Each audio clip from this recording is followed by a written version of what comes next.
কেটে যাওয়া দুধ অথবা কেটে যাওয়া দুধ যেটাই বলেন না কেন, আপনি কিন্তু চাইলেই খুব সহজেই এটা ঠিক করতে পারেন।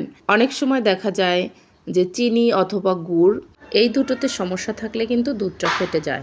আর একটা কথা, অনেক সময় দেখা যায় হয়তো ভুলে গেছেন 2-3 দিনের দুধটা একদম নষ্ট হয়ে গেছে, দুধ থেকে অনেক গন্ধ আসছে।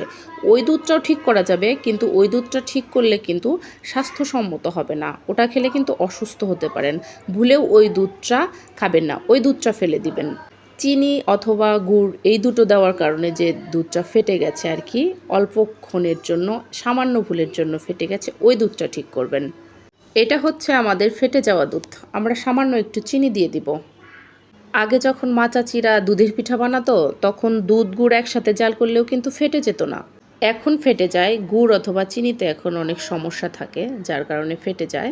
তবে একটা টেকনিক আছে, এই টেকনিকটা ব্যবহার করলে দুধে গুড় মিশালে দুধটা আর ফেটে যাবে না। আপনারা করবেন কি, দুধ এবং গুড় দুটো আলাদা আলাদা পাত্রে ভালোভাবে জাল করে নেবেন। গুড়টা থাকবে হালকা গরম, দুধটা চুলো থেকে নামিয়েই ওই হালকা গরম গুড়টা দিয়ে দুটো মিক্স করলে দুধটা আর ফেটে যাবে না। তো ফেটে যাওয়া দুধটা আমরা ব্লেন্ডার করে নিয়েছি। প্রথমে ছানাটা দিবেন, তারপরে দুধের যে পানিটা আসে আর কি, ওই পানিটা অল্প অল্প করে মিক্স করে নিলেই দুধটা কিন্তু ঠিক আগের মতো হয়ে যাবে। আরও দুটো উপকরণ মিক্স করতে হবে আমাদের।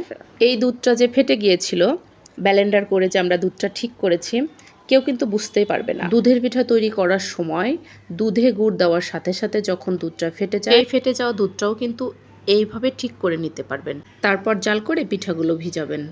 এখন আমরা দারচিনি এবং এলাচ দিয়ে দিব, দিয়ে চুলাতে একটু জাল করে নিব।